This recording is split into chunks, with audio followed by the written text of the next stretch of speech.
Mas Deus, como Ele escolhe vir ao mundo? Como Ele escolhe se apresentar ao mundo, às pessoas? Como um ser humano, certo? Chamado Jesus Cristo.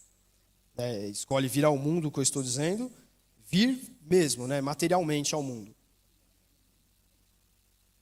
Ele já havia se revelado no Antigo Testamento de outras formas para pessoas ali especificamente, mas Ele escolhe vir ao mundo como gente, como pessoa, como ser humano.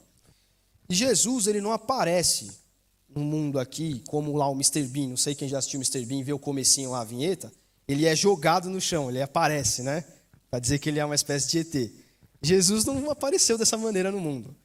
Jesus, Deus, quando Ele fez o plano de se apresentar à humanidade, Ele escolheu chegar até nós no seio de uma família. Ele escolheu uma mulher, Maria, e Ele tomou de si próprio uma semente, semente humana, introjetou em Maria, ela gerou uma criança, e essa criança era o Filho de Deus. Por isso que alguns cristãos chamam Maria como mãe de Deus. Não está de todo errado. Essa colocação não está errada, na verdade. Ela é. Deus colocou a sua semente nela, ela gerou uma criança, e embora nós tenhamos a figura de José como pai adotivo de Cristo, aquele que acompanhou os passos de Jesus aqui nesse mundo terreno, que foi um espelho masculino para Jesus, a semente não era de José, a semente é divina. Então, Deus, quando Ele forma a família dele, quando Ele faz esse processo todo, Ele escolhe chegar até nós com uma criança no seio de uma família e ser criado por essa família, com uma figura paterna, com uma figura materna, e se desenvolver enquanto ser humano até que tivesse idade adulta e até que fosse o momento de iniciar o seu ministério, com 30 anos. Esse é o Deus encarnado, Deus quis se apresentar dessa maneira. Quando Jesus, Ele vive a sua vida nesse mundo, vive o seu ministério, e Ele começa ali a angariar seguidores. E esses seguidores dele, depois que Ele morre, ressuscita e vai embora, esses seguidores, eles se tornam o quê? A igreja. Só que, quando esses seguidores aceitam Jesus como seu Salvador, o que eles se tornam? Como que nós nos tratamos? Irmão, irmã. Eu sou o seu irmão? Não. Eu tenho um irmão de sangue. Mas por que nós nos tratamos como irmãos? Porque quando nós aceitamos que Jesus Cristo era o Filho de Deus, morreu na cruz, ressuscitou, e que se eu acredito nele, se eu acredito na redenção através de Jesus, eu estou salvo, eu passo a fazer parte da família de Deus. A igreja é a família de Deus. Por isso, nós somos irmãos. Nós somos feitos filhos de Deus, automaticamente somos irmãos de Cristo.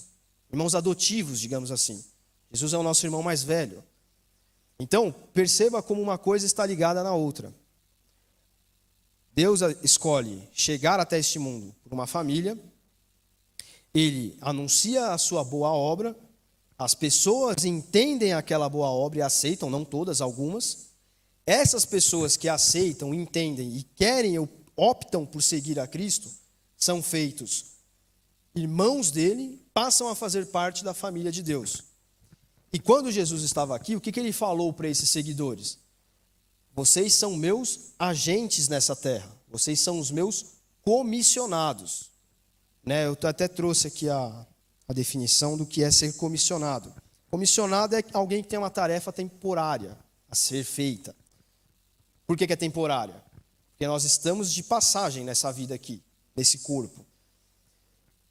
E essa igreja, esses novos irmãos de Jesus, esses irmãos, eles são então comissionados. Que quer dizer que eles têm uma tarefa para executar nesse mundo, uma missão. Então tudo isso aí está interligado. Não é por acaso que nós enxergamos a nossa atuação enquanto igreja dentro desse tripé. E é por isso que esse tripé é viver o Evangelho.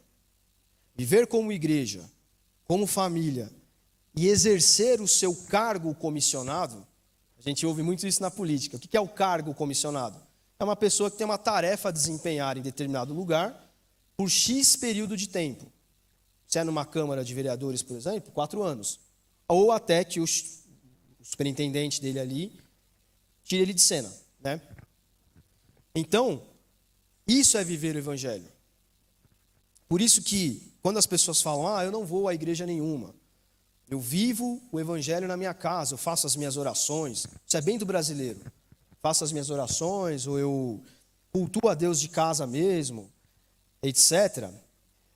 Essa pessoa, infelizmente, não está vivendo o Evangelho. Porque viver o Evangelho é isso que nós estamos fazendo aqui, também. Viver o Evangelho é fazer parte de uma igreja. É servir, como nós estávamos falando que Jesus veio servir. Como eu vou servir no reino se eu não tenho uma igreja para eu trabalhar? Como eu vou ser um funcionário comissionado se eu não tenho, de um deputado, se eu não tenho cargo na Câmara, por exemplo? É mais ou menos essa analogia que a gente tem que fazer. E estar na igreja é automaticamente pertencer à família de Cristo. É claro que existem pessoas que são impossibilitadas, né? Tem gente que está presa numa cama. Ela é cristã, ela acredita em Deus, etc., mas não pode vir até a igreja. Isso é um trabalhar que Deus tem específico com algumas pessoas. Mas, via de regra, o lugar do cristão é na igreja, é servindo, é vivendo em igreja, é vivendo em família, é exercendo ali o seu cargo comissionado, digamos assim.